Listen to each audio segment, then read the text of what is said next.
नमस्ते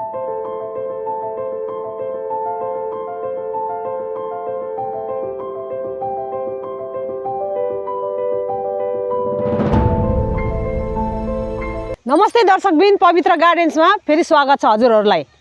हजुरहरूले अवश्य पनि यो एन्जिलिया फ्लावर त किनेर राख्नुभएको छ होला। कति साथीहरूले मलाई कमेन्ट गर्नुभएको थियो कि मेरो एन्जिलिया फ्लावर मर्यो दिदी, के गर्ने हो, कसो गर्ने हो भनेर भन्नुभएको थियो कि हजुरहरूले किन्दाखेरि कहिले पनि कलिलो एन्जिलिया नकिन्नुहोस्। हेर्नुहोस् त, मेरो यो एक मुष्ट मैले किन्दाखेरि लटमा आएको हो कि सानो सानो भएर, अनि धेरै जसो सस्तोमा खोज्नुहुन्छ अनि सानो सानो बिरुवा लानुहुन्छ कि, अनि सस्तो खोज्दाखेरि महँगो पर्न जान्छ प्लान्ट।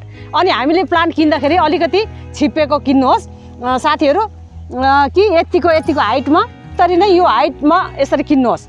हजुरले किन्दाखेरि यसो गरेर ओजन गरेर हेर्नुहोस् किन्दाखेरि चाहिँ। अनि यसमा पत्कर छ, यसमा खालि टोटल्ली पत्कर लगाएको हुन्छ है त, पत्कर लगाएर राखेको हुन्छ। अनि धेरै टाढाबाट आउने प्लान्टहरू चाहिँ मुनि पत्कर हुन्छ, माथि चाहिँ यसरी माटो हालेको हुन्छ है त, माटोले यसरी राखेको हुन्छ।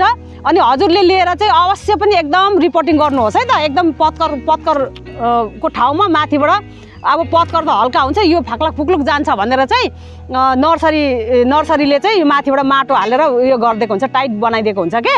त्यस कारणले हेर्नुहोस्, यो यस्तै हालतमा थियो है, मेरो एक हप्ता पनि भएको छैन। यसमा यो फ्लावरमा अलिअलि कोपिला आएको थियो, अरू यसमा चाहिँ कोपिला आएकै थिएन। अहिले मैले रिपोर्टिङ गरिओरि हेर्नुहोस् त कस्तो दामी भएर फुल ब्लुम गर्दैछ। अनि यस कोपिला लागिरहेको छ, यसमा चाहिँ कोपिला लागेको थियो। अहिले कोपिला लागेर मैले रिपोर्टिङ गरेपछि चाहिँ फुल फुल्नु थाल्यो। मैले रिपोर्टिङ गरेको, सोइल मिक्स गरेको सबै देखाउने छु। हजुरले फर्स्टदेखि लास्टसम्म स्किप नगरिकन हेरिदिनुहोस् ल। बिचको चाहिँ छोड्नु भयो भने फेरि थाहा हुँदैन हजुरलाई, अनि फेरि मलाई कमेन्ट गर्नुहुन्छ है त। हेर्नुहोस् साथीहरू, एन्जिलिया प्लान्टमा यो प्रशस्त मात्रामा हजुरले मार्केटमा पाउन सक्नुहुन्छ। यो पत्करको है त, यो माटो होइन, पुरा टोटल्ली पत्करको लिफ मल हो। अरू यो चाहिँ अलिक धेर मात्रामा राख्नुपर्छ हामीले, 70% यो पत्कर राख्नुपर्छ। अनि त्यसपछि यो बलुवा चाहिँ हाल्नु नबिर्सिनुहोस् है त हजुरले, बलुवा राख्नु पर्यो। अरू हामीले यो बर्मी कम्पोस्ट, हामीले यो पुरानो गाईको मल छ भने, पोहोरको छ भने पोहोरको हाल्दा पनि हुन्छ, तर धेरै जस्तो राम्रो चाहिँ यो बर्मी कम्पोस्ट गडेउलाको मल यसरी नै हामीले हालिदिनुहोस् है त। म हाल्दैछु 70% पत्कर भएपछि यो 10% बालुवा, 10% यो मल हालेँ, बर्मी कम्पोस्ट मल हालेँ मैले। अनि त्यसपछि यो बोन मिल हजुरसित छ भने बोन मिल हाल्नुहोस्, छैन भने अन्डाको पाउडर बनाएर हाल्नुहोस् है त हजुरले। बोन मिलको काम गर्छ, क्याल्सियम प्राप्त हुन्छ प्लान्टलाई। अरू निम खल्ली चाहिँ हाल्नु एकदम जरुरी छ, हजुरले यो हाल्नुहोस्। आफैले घरमा बनाए नि हुन्छ, निमको पत्ता सुकाएर लिफ मोल्ड बनाउँदा हुन्छ, निमको पातको पनि है त साथीहरू। यो यसरी नै लाउनुहोस्। अरू यसमा मैले के हालिनँ हजुरलाई थाहा भयो कि भएन? माटो हाल्नु हुँदैन, अरू कोकोपिट हाल्नु हुँदैन है त। कोकोपिटको बदली बरु पुरानो धानको भुस छ भने धानको भुस हाल्नु सक्नुहुन्छ। अरू मैले निम खली हालेपछि यो नकुनुको लागि, नकुहिनुको लागि मैले यो फन्जिसाइड हालेँ यसरी नै। हेर्नुहोस्, अब हजुरले कतिवटा पोटमा रिपोर्टिङ गर्नुहुँदैछ त्यही हिसाबले चाहिँ हजुरले बनाउनुहोस् है त साथीहरू। अनि यसलाई यसरी नै सबै मिक्सअप गरिदिनुहोस्। हेर्नुहोस्, मैले सबै मिक्सअप गरिसकेँ साथीहरू। अरू यो 10 इन्चको गमला, यो होल चाहिँ एकदम हुनु जरुरी छ वेल ड्रेनको लागि है त। अनि मैले अब यही प्लान्ट गरिदिँदैछु। हेर्नुहोस्, यस्तो गर्नुहोस्, यसरी नै। हजुरले प्लास्टिक काट्नु पनि सक्नुहुन्छ, यसरी नै निकाल्नु पनि सक्नुहुन्छ है त साथीहरू।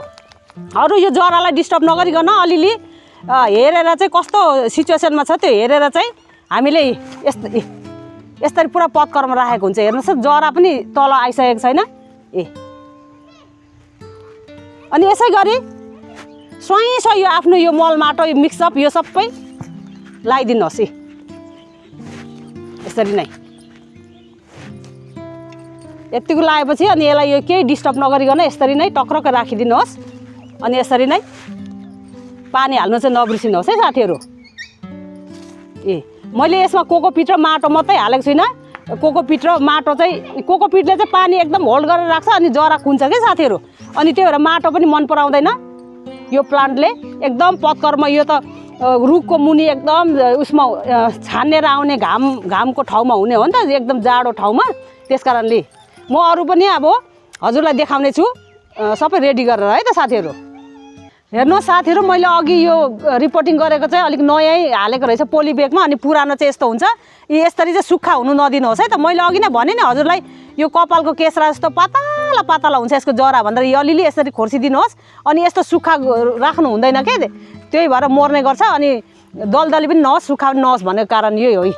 यस्तो गरेर चाहिँ यसलाई खारखोर पारिदिएर चाहिँ यो चाहिँ अलिक छिप्पेको बोट रहेछ है त। अघि मैले फर्स्टमा रिपोर्टिङ गरेको त कलिलो थियो, त्यही भएर कलिलो नलिनुहोस् भनेको मैले त्यसै भएर। अनि यसै गरेर यो पनि मैले रिपोर्टिङ गर्ने छु, अनि अर्को पनि देखाउने छु है त हजुरलाई। ल कस्तो भयो कस्तो रहेछ हालत भनेर। मैले अहिले यो 3टा पोटलाई मात्रै भयो है त साथीहरू। अब यो गमलाको गरिदिन्छु, किनभने यो पनि अलिक छिप्पेको रहेछ। यसरी नै कस्तो भएर आएको रहेछ हेरौँ है त। अनि यसरी गर्नुहोस् है त, हजुरहरूले पक्कै पनि किन्नुभएको छ। यसमा चाहिँ पुरा धेर जस्तो माटो मिक्सअप छ है त साथीहरू। देख्नुभयो माटो मिसेको छ। तल चाहिँ माटो मिसेको हुँदैन, मैले अघि भनिसकेँ नि। यी माथि चाहिँ यो ढलफल हुन्छ, बिरुवा मर्छ भनेर माटो लगाएको हुन्छ। यो सबै हटाइदिनुहोस् यसरी नै। अनि यस्तै गरेर यसलाई यसरी थपक्कै राखिदिनुहोस्।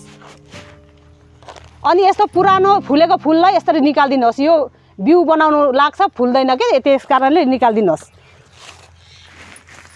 अनि मैले फिलहाल अहिले 3टा मात्रै मेरो मल माटो पुग्यो, 3टा मात्रै रिपोर्टिङ भयो त। अनि यसरी खातखुत पारिदिनुहोस् यसरी थिचेर। अरू यो एन्जिलिया फ्लावरको प्रजाति भन्नु पर्दाखेरि 100 भन्दा धेरै क्वालिटीमा हुन्छ यसको प्रजाति भनौँ न। मैले गुगल्समा आर्टिकलबाट मैले सर्च गरेर थाहा भएको, मैले पढेर थाहा भएको, फेरि कहाँबाट थाहा भयो भन्नुहुन्छ होला। अरू मैले विचार गर्दाखेरि साथी, मेरो 4 वर्षको प्लान्ट छ। अहिले जाडो मौसम लाग्यो, माथिनिर छ। अनि यो मेरो सिमेन्टको यो धुलोहरूले गर्दाखेरि 4टा पहिला पनि देखाएको थिएँ नि मैले भिडियो नि। मेरो 2टा मात्रै प्लान्ट छ, अरू त कता गयो, पोटै फुटेर गयो। अरू यो प्लान्ट त हुँदैन, यो तराई क्षेत्रमा हुँदैन भनेर भन्नुहुन्छ, हुन्छ के साथीहरू, हुन्छ। अरू कटिङहरू चाहिँ यो तराई क्षेत्रमा हुँदैन, एकदम जाडो ठाउँमा मात्रै हुन्छ। हजुरले प्लान्ट किन्दाखेरि अलिकति यसरी अल्गो अलिकति छिप्पेको किन्नुहोस् है त साथीहरू। पैसाको अब फुल पनि मनपर्छ, अनि पैसाको पनि लोभ लाग्छ त, अनि कहाँबाट हुन्छ। सस्तो माडले पखालो चल्छ भनेको त्यही उखान छ नि हाम्रो नेपालीको, त्यही हो। अनि हामीलाई सस्तो खोज्दाखेरि महँगो पर्नु जान्छ कि, यो प्लान्ट त महँगै हुन्छ। अरू अब यसको कुरा गर्दाखेरि कहिलेसम्म यो अब फुलेको फुललाई घाममा राख्नु भनेर भनिन्छ नि। अनि यो फ्लावरलाई चाहिँ 2 महिना मात्रै, अब जनवरी फेब्रुअरी मार्च फेब्रुअरी अन्तिम मार्च फर्स्ट विकसम्म मात्रै यसलाई घाममा राख्नु मिल्छ है त। अनि त्यहाँबाट हामीले छहरी मुनि राख्नुपर्छ, नै त भने रुखको फेद मुनि, नै त ग्रुपिङमा राख्नुपर्छ। ह्युमिडिटी एकदम मन पराउँछ, गर्मी जग्गामा हुने प्लान्ट होइन, जाडो उसमा राख्नुपर्छ। जाडो अब ठन्डा मौसममा हुने प्लान्ट हो, त्यही भएर गर्मीमा पनि फुल यो 12 मासे पर्मानेन्ट प्लान्ट भनेर भन्छौँ नि हामीले होइन। गर्मी मौसममा चाहिँ कम्ती मात्रामा फुल्छ, जाडो मौसममा चाहिँ एकदम दामी भएर फुल्छ। अरू साथीहरूले कतिको गल्ती गरेर चाहिँ प्लान्ट रोप्नु हुँदैछ, रिपोर्टिङ गर्नु हुँदैछ, जस्तो कि यसरी किनेर लिएर चाहिँ है त। हजुरले कहिले पनि प्लास्टिकको गमलामा नरोप्नुहोस्। हामीले गल्तीले अब मसित त पिएच मिटर छ, त्यस कारणले मेरो प्लान्ट नमरेको होला के। पिएच मिटर नहुने, अब अन्दाजी थाहा नहुनेले त प्लास्टिकको गमलामा चाहिँ अन्दाजी थाहा हुँदैन, त्यही भएर पानी धेर भएर चाहिँ मर्ने गर्छ। अनि यो अरू सिमेन्टको गमलामा पनि नरोप्नुहोस् हजुरले। मैले अघि भने नि, यो प्लान्टले चिसोपन मन पराउँछ, ह्युमिडिटी मन पराउँछ। अनि गर्मीमा चाहिँ त्यो सिमेन्टको गमला चाहिँ तातेर चाहिँ अनि यो प्लान्ट धेरै जस्तो मर्ने गर्छ। अनि प्लास्टिकको गमलामा चाहिँ प्लास्टिकको गमला पनि तात्तिन्छ, त्यही माथि पानी धेर भएर चाहिँ त्यो तातो पानी तातेर चाहिँ यो प्लान्ट मर्ने गर्छ के। अरू यो प्लान्टलाई चाहिँ अब हामीले गणेउला भेट्यो भने फट्टै हालिदिइहाल्छौँ नि होइन, कुनै पोटमा हामीले हालिदिइहाल्छौँ। तर यो प्लान्टलाई चाहिँ हामीले गणेउला चाहिँ हाल्नु हुँदैन, किनभने यो प्लान्टको जरा चाहिँ यो हाम्रो कपालको केसरा जस्तो एकदम नाजुक हुन्छ। अनि गणेउला चल्दाखेरि त्यो जरा चाहिँ चुडेर यो हाम्रो प्लान्ट मर्ने गर्छ के। अरू म यसको भिडियो चाहिँ अब गर्मी मौसममा कसरी राख्ने, के गरेर राख्ने म हजुरलाई भन्ने छु। 2 महिना चाहिँ मैले चाहिँ यो घाम लाग्ने ठाउँमा राख्ने छु। त्यहाँबाट चाहिँ मेरो यो छरी यो मुनि चाहिँ राख्ने छु। उज्यालोपन होस्, अरू घाम नआओस् के, घाम आयो पनि छान्ने आओस् कि त्यो घाम चाहिँ, अनि मात्रै यो प्लान्टले सहन्छ है त। अरू पानीको कुरा गर्दाखेरि साथीहरू, यो प्लान्टलाई चाहिँ एकदम गिल्लो दलदली गिल्लो पनि नहोस्, अरू सुक्खा टङटङै भयो भने भुसुक्कै मरेर जान्छ है त साथीहरू। पानीको एकदम ख्याल गर्नुपर्छ, अनि मात्रै हाम्रो प्लान्ट पर्मानेन्ट हुन्छ। अनि हेर्नुहोस् त यो कति हलुङ्गा छ। यस्तै हालतमा नराख्नुहोस्। हजुरले जसले पनि मार्केटबाट किनेर लानु हुँदैछ, हप्ता या 10 दिन चाहिँ हजुरले आफ्नो घरमा आफ्नो यहाँ क्लाइमेट सुट गरून् यो प्लान्टले होइन। जस्तो कि मैले लिएको पनि त अहिले 10 दिन जस्तो भइसक्यो। 10 दिन मैले यो मेरो क्लाइमेट सुट गरेर मात्र आज रिपोर्टिङ गर्दैछु। त्यस्तै गर्नुहोस्। ल्याउने बित्तिकै हजुरले मार्केटबाट नर्सरीबाट किनेर ल्याउने बित्तिकै रिपोर्टिङ गर्ने काम नगर्नुहोस् है त। यसलाई चाहिँ एकदम टेक केयर चाहिन्छ। अरू यो मेरो यो मसिनो छिरिबिरी भएको यो सिङ्गलमा पनि छ।